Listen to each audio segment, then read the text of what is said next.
My dear students, please now come to the point, and this time I am going to explain one very important topic, that is the share capital of a company. Now let's start the class with me.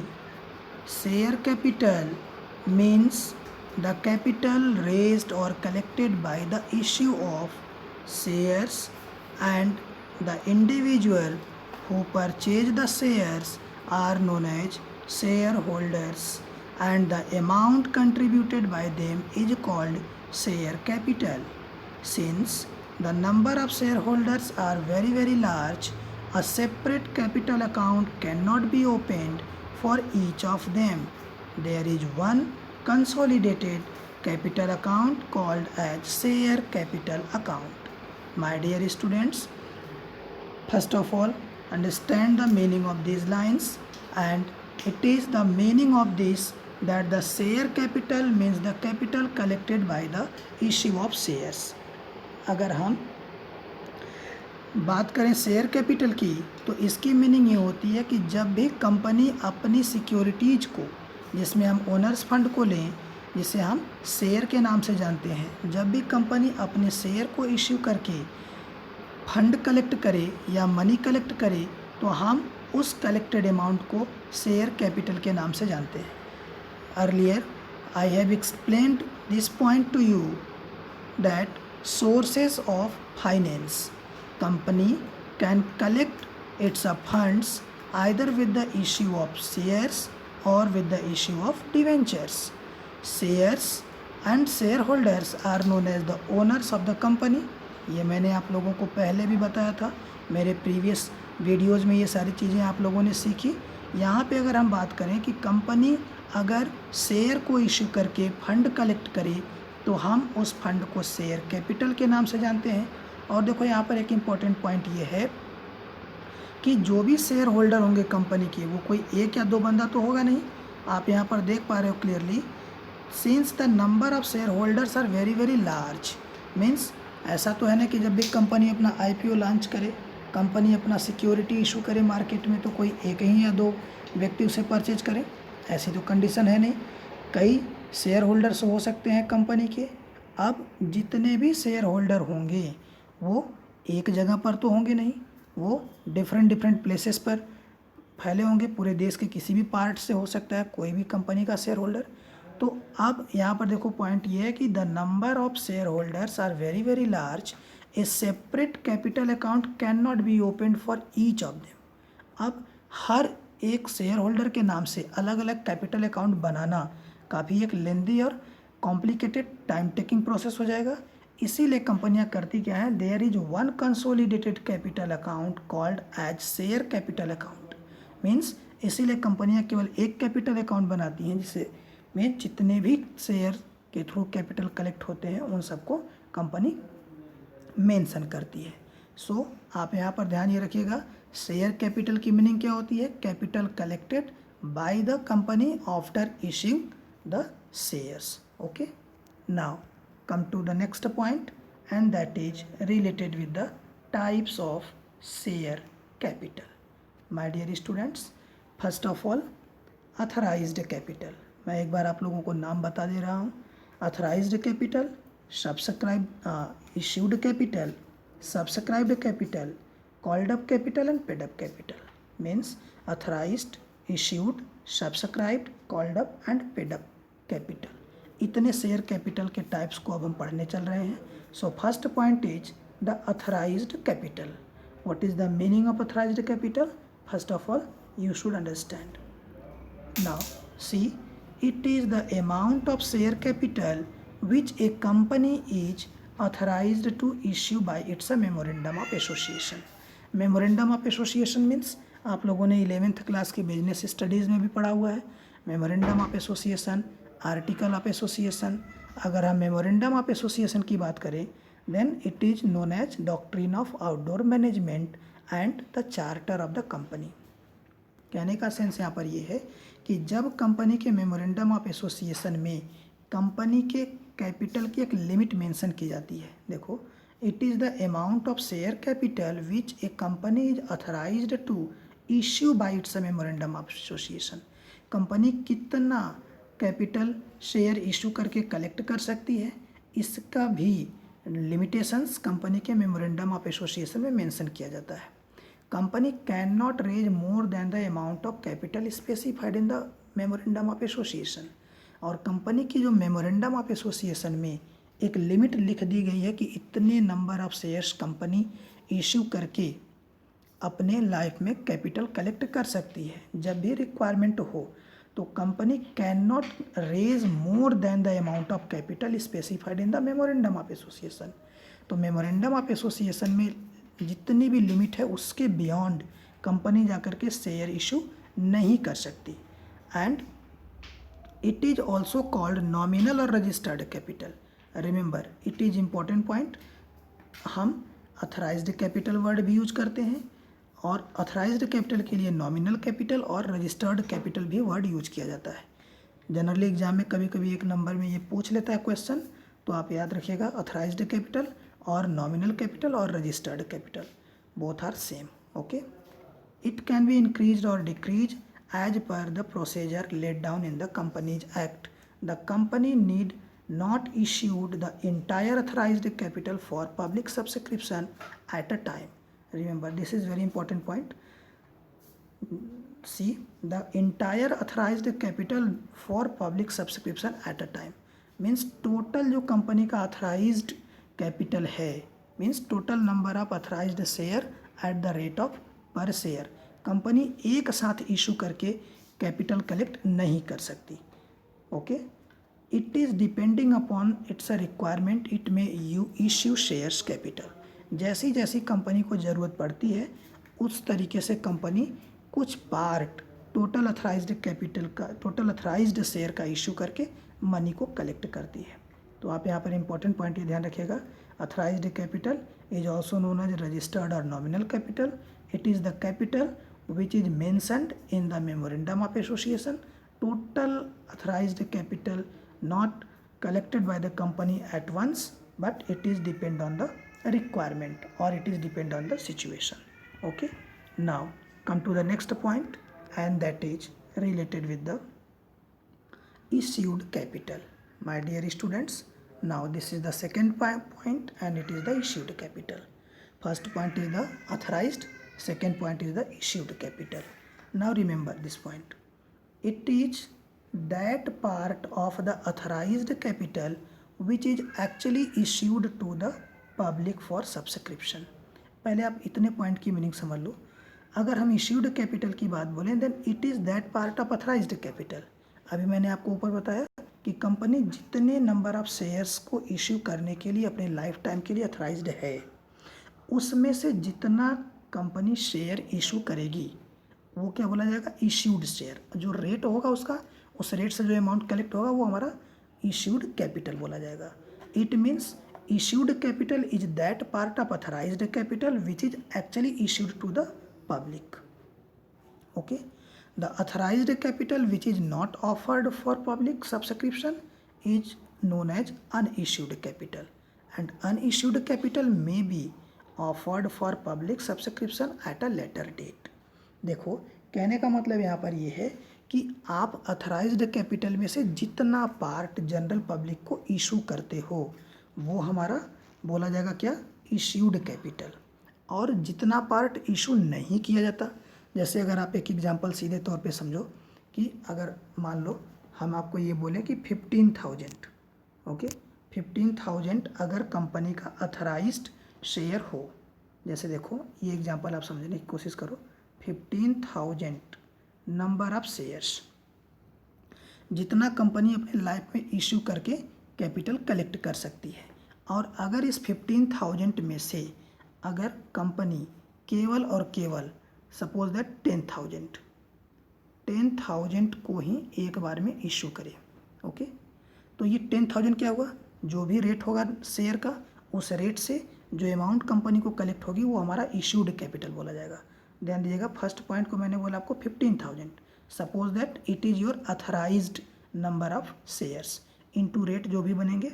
अब अगर इसमें से 10,000 share company issue करे तो 10,000 issue करे, अगर suppose that वो 10 rupees के रेट से हो, तो कंपनी को जो भी अमाउंट मिलेगी 1 लाख की, वो कंपनी का इश्यूड कैपिटल होगा।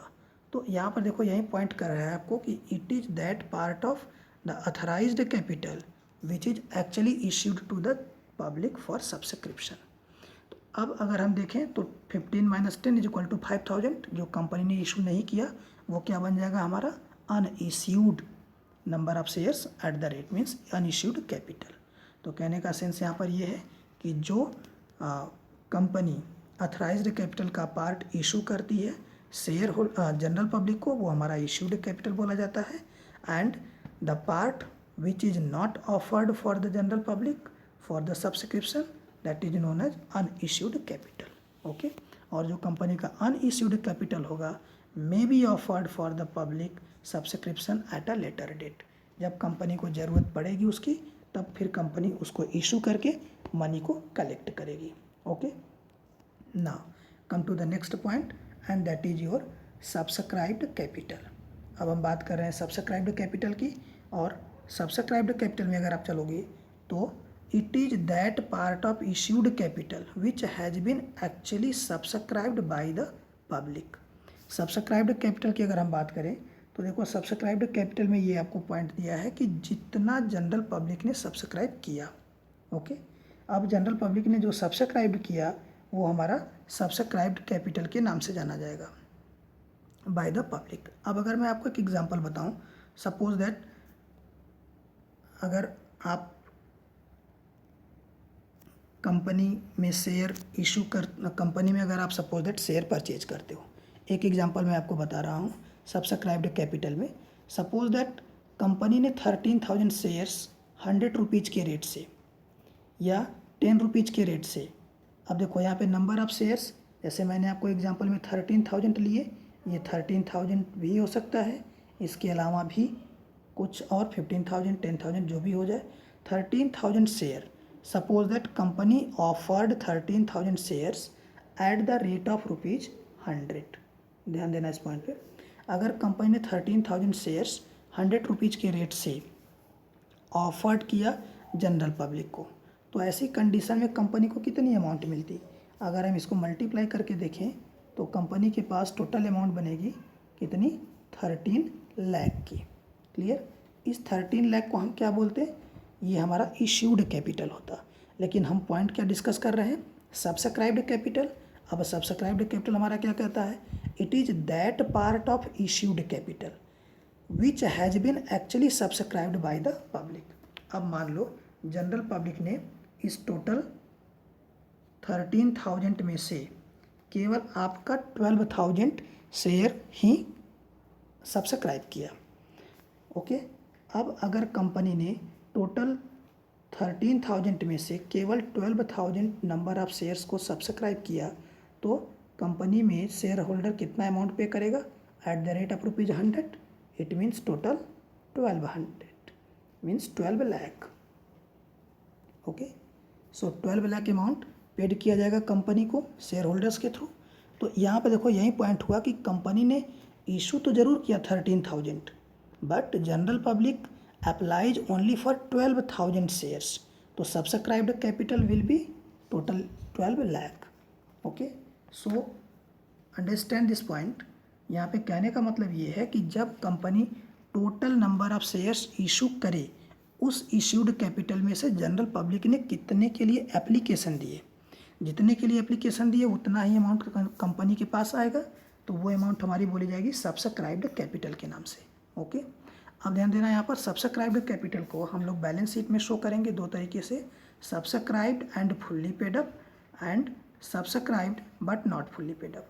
सी, subscribed and fully paid up and subscribed but not fully paid up. Subscribed and fully paid up means जितनी अमाउंट जनरल पब्लिक ने सब्सक्राइब किया, उस पर जितने नंबर ऑफ शेयर्स को जनरल पब्लिक ने सब्सक्राइब किया, उस पर पूरा का पूरा अमाउंट जनरल पब्लिक ने पेड भी कर दिया। और सेकंड पॉइंट क्या कह रहा है मेरा? Subscribed but not fully paid up. Total जितने नंबर ऑफ शेयर्स को जनरल पब्लिक ने सब्सक्राइब किया, उस पर पूरा का पूरा अमाउंट पेड नहीं किया। कहने का सेंस यहाँ पर ये देखो, जैसे अगर मैं आपको ये एग्जांपल बताऊँ, general public subscribed out of 13 मैंने आपको स्टार्टिंग में बताया था जनरल पब्लिक के लिए इश्यूड किया कंपनी ने कितना 13,000 shares, but general public applied और सब्सक्राइब ओनली फॉर 12,000।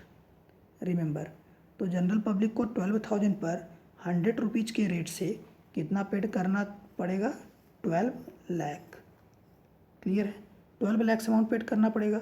तो अब देखो फर्स्ट पॉइंट में क्या कह रहा है, subscribed and fully paid up, यानी जितना सब्सक्राइब किया जनरल पब्लिक ने नंबर ऑफ शेयर्स, उस पर जितनी अमाउंट बनती थी पूरा का पूरा अमाउंट पेड कर दिया। तो ये फर्स्ट पॉइंट की कैटेगरी बनेगी।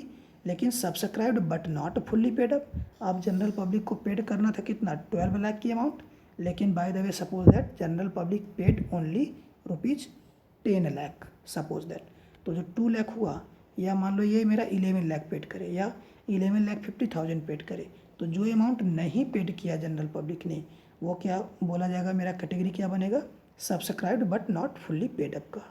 Okay, so it is the subscribed capital.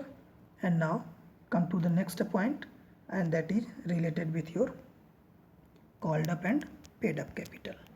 Okay, so I hope that meaning of authorized capital you understand, issued capital, subscribed capital।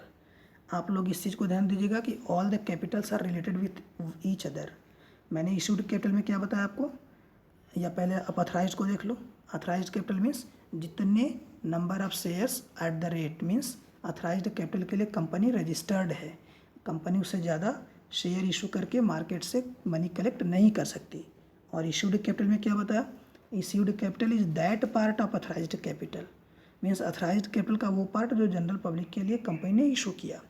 और सब्सक्राइब्ड कैपिटल में क्या बताया गया, जितना जनरल पब्लिक ने सब्सक्राइब किया, कंपनी ने इशू तो कर दिया 13,000, लेकिन जनरल पब्लिक ने केवल 12,000 ही सब्सक्राइब किया, तो 12,000 इंटू 100 रुपीज़ जो अमाउंट बनी वो मेरा सब्सक्राइब्ड कैपिटल बना। अब हम बात करते हैं कॉल्ड अप और पेड अप कैपिटल की। Okay, now come to the point, and it is the called up capital. Now see, it is that part of the subscribed capital. ध्यान दो, सब्सक्राइब्ड कैपिटल का वो part which has been called up by the directors from share holders for the payment, means subscribed capital का वो part जो कि directors के द्वारा शेयर होल्डर से कॉल किया जाता है। अभी आगे हम लोग डिस्कस करेंगे एप्लीकेशन, अलॉटमेंट, फर्स्ट कॉल और सेकेंड कॉल, फाइनल कॉल, तो आपको वहाँ पर ये और ज़्यादा क्लियर हो जाएगा। But here you understand that the part of subscribed capital, part of the subscribed capital which has been called by the directors from share holders for payment. एक एग्जाम्पल देखो आपको दिया गया है, समझने की कोशिश करो। For example, if the face value of a share allotted is ₹10 and company has called up only ₹7 per share, in that condition the called up capital is ₹7 per share and the remaining ₹3 may be collected from its shareholders as and when needed। देखो आपको एक example से मैं समझाने की कोशिश कर रहा हूँ। सपोज दैट अगर आपने कंपनी के 100 शेयर्स को परचेज किया है, okay, now come to the point and understand, suppose that you have purchased 100 shares of the company। अब अगर आपने 100 शेयर कंपनी के परचेज किए और एक शेयर का जो फेस वैल्यू है वो कितना है 10 रुपीज़, तो आप कंपनी को कितना पे करोगे, आपकी अमाउंट बनेगी 1000, मीन्स यू आर लाइएबल टू पे अमाउंट ₹1000 टू द कंपनी। अब अगर मान लो कंपनी ने क्या किया, कंपनी का जो डायरेक्टर है ही कॉल्ड ₹7 पर शेयर, यही देखो हम लोग कॉल्ड अप की बात कर रहे हैं। कंपनी का जो डायरेक्टर है उसने आपसे 7 रुपीज़ के रेट से कॉल्ड अप किया, तो आप कंपनी को पेड कितना कर दोगे, आप कंपनी को पे करोगे 700 रुपीज़। इसका मतलब ये हुआ कि अगर आप देखो तो 10 - 7 = 3 रुपीज़ के रेट से आपने 100 शेयर पर अमाउंट अभी पेड नहीं किया, मीन्स कंपनी के डायरेक्टर ने आपसे भी कॉल नहीं किया। तो आपने जब 700 की अमाउंट को पे कर दिया, तो जो अमाउंट 700 आपसे कॉल की गई, तो ये क्या हुआ, कॉल्ड अप कैपिटल बना। यहाँ पर यही पार्ट आपको देखो समझाया गया है, if the face value of the share allotted is ₹10 and company has called up, company के जो डायरेक्टर हैं उन्होंने आपसे कॉल किया कितना 7 रुपीज़ के रेट से 100 शेयर पे कंपनी के डायरेक्टर ने आपसे कॉल्ड अप कर लिया और आपने क्या किया, उसको पेड भी कर दिया। तो यहाँ पर जो देखो पॉइंट दिया गया आपको, ₹7 पर share, in that condition the called up capital is ₹7। तो अब ₹7 के रेट से जो ₹100 पे अमाउंट पेड हुई, ये 700 क्या हुआ मेरा, कॉल्ड अप कैपिटल हो गया। And the remaining ₹3 may be collected from its share holders as and when needed. अब देखो यहाँ पे जो मैंने आपको समझाने की कोशिश की है, ₹3 के रेट से जो 100 शेयर्स पर मीन्स टोटल कितना बन जाएगा, ₹300। ये जो अमाउंट आपने अभी कंपनी को पेड नहीं किया, ये अमाउंट क्या बन गई, यही अमाउंट कंपनी आपसे तब डिमांड करेगी जब कंपनी को इसकी रिक्वायरमेंट होगी। Okay, now come to the next point and that is related with paid up capital. Called up capital, I hope that you are getting clearly. अब अगर हम बात करें पेड अप कैपिटल की, तो एक चीज़ आप पहले अपने माइंड में सेट कर लीजिएगा कि called up capital and paid up capital दोनों सेम होता है जनरली, लेकिन अगर सेम नहीं हुआ तो वो कंडीशन क्या होगी और उस कंडीशन में हम कौन सा अकाउंट ओपन करेंगे अभी हम आपसे डिस्कस कर रहे हैं। लेकिन जितना कॉल्ड अप किया कंपनी के डायरेक्टर्स ने शेयर होल्डर से, पूरी की पूरी अमाउंट अगर शेयर होल्डर ने पेड कर दिया तो कॉल्ड अप और पेड अप दोनों कैपिटल सेम हो जाएगा। Okay, now see the paid up capital, it is that portion of the called up capital which has been actually received from the share holders. जितना share holder से director ने call किया उतना पूरा share holder ने director को यानी company को पेड भी कर दिया।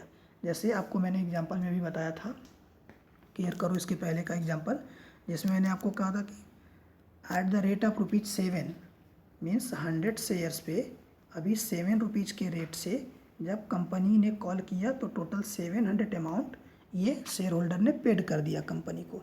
तो ये कौन सी अमाउंट बनी, कॉल्ड अप और पेड अप देखो दोनों हो गई। 700 कंपनी के डायरेक्टर ने कॉल किया और 700 पेड भी कर दिया गया, तो यहाँ पे कॉल्ड अप और पेड अप दोनों अमाउंट सेम हो गई। यही पॉइंट आपको बताया गया कि it is that portion under the paid up capital, it is that portion of the called up capital which has been actually received from the share holders. Share holder से actual में जो amount receive हो गई। When the share holders have paid all the call amount, the called up capital is the same to the paid up capital. देखो मैं इस line की बात कर रहा हूँ, ये जो अभी मैंने आपको बताया ऊपर की line, all the call amount the called up capital is the same to the paid up capital. Means अगर टोटल अमाउंट जितना कॉल किया गया उतना शेयर होल्डर ने पेड कर दिया तो कॉल्ड अप कैपिटल और पेड अप कैपिटल दोनों मेरा सेम हो जाएगा। बट ऐसी कंडीशन हो भी सकती है, नहीं भी हो सकती है। जैसे देखो मैं अगर आपको यहाँ पर एक एग्जांपल इसी में दूँ, 100 शेयर पे ₹7 के रेट से कंपनी ने कॉल किया तो टोटल अमाउंट 700 बना, ठीक है, और ये 700 की अमाउंट अगर पे कर दिया गया, ओके, तब तो कॉल्ड अप और पेड अप सेम हो गया। लेकिन अगर मान लो कंपनी में 100 शेयर्स पे कोई ऐसा भी बंदा हो जो अमाउंट पेड ना करे, मीन्स आप ऐसे कह सकते हो कि मान लो कंपनी को केवल 90 शेयर्स पर ₹7 के रेट से ही अमाउंट रिसीव हुई हो। अगर एक एग्जांपल मैं बताऊँ, 90 शेयर्स पे ₹7 के रेट से अमाउंट रिसीव हो गई हो, या फिर 95 शेयर्स पे ₹7 के रेट से अमाउंट रिसीव हो गई हो, तो उस कंडीशन में 700 तो अमाउंट कंपनी को रिसीव नहीं होगा। तो कहने का सेंस यहाँ पर ये हो गया कि जो अमाउंट नहीं रिसीव हुई कंपनी को, देखो एनी जो अमाउंट कंपनी को रिसीव नहीं हुई हम उसे क्या बोलेंगे, कॉल्स इन एरियर्स की कैटेगरी में रखेंगे। और यही पॉइंट देखो यहाँ पे आपको दिया गया है कि इफ़, लास्ट में क्या करिएगा, if any of the share holders has not paid amount on calls such an amount may be called as calls in arrears. अगर कोई ऐसा शेयर होल्डर है जिसने अमाउंट पेड नहीं किया तो जो अमाउंट नहीं पेड हुआ कंपनी को हम उसे क्या बोलेंगे, कॉल्स इन एरियर बोलेंगे। ओके, तो यहाँ पर इस पॉइंट को आप देखिएगा। और जैसे अगर आपको एक एग्जांपल देने की मैं कोशिश कर रहा हूँ, समझने का प्रयास करिएगा। जैसे वही एग्जांपल है, 100 number of shares at the rate of ₹7, तो कितना कंपनी को टोटल अमाउंट रिसीव हो जाती, 700, क्लियर, 700 अमाउंट कंपनी को रिसीव होती। लेकिन अगर मान लो कोई शेयर होल्डर ऐसा हो जिसके पास कंपनी के 7 रुपीज़ के रेट से 10 शेयर हों, ठीक है, और वो 10 शेयर्स पे 7 रुपीज़ के रेट से कंपनी को पेमेंट ना किया हो, इसका मतलब ये हुआ कि कितना पेमेंट वो नहीं किया होगा, 70 रुपीज़ का कंपनी को पेमेंट वो नहीं किया। तो कंपनी को जब कॉल किया तो अमाउंट रिसीव कितना हुआ, देखो ये हो जाएगा आपका 0, यहाँ पे आ जाएगा आपका 3 और ये आपका हो गया 6, मीन्स 630 रुपीज़। कंपनी को कितनी अमाउंट रिसीव हो रही है, 630 रुपीज़। कितनी अमाउंट नहीं रिसीव हुई, 70 रुपीज़। कितने नंबर ऑफ शेयर्स पे, 10 नंबर ऑफ शेयर्स पे 7 रुपीज़ के रेट से। तो अब कंपनी का जो कॉल्ड अप था और जो पेड अप हुआ, देखो वो डिफरेंट हो गया। कॉल्ड अप कितना था, 700, लेकिन एक्चुअली पेड अप क्या हुआ, 630। तो यहाँ पे जो 70 रुपीज़ कंपनी को नहीं रिसीव हो रहा है उसे हम लोग क्या बोलेंगे, that is known as calls in arrears. Okay, तो यहाँ पर आप इस पॉइंट को समझने की कोशिश करिएगा कि if any of the share holders has not paid amount on calls, such an amount may be called as calls in arrear. Calls in arrear, calls in advance, ये भी हमारे आगे न्यूमेरिकल के पार्ट है, किस तरीके से ट्रीटमेंट होगा। We will discuss all these things in the next class. Okay, so thank you so much. I understand that all the points you are getting very well. Now thank you so much for watching this video.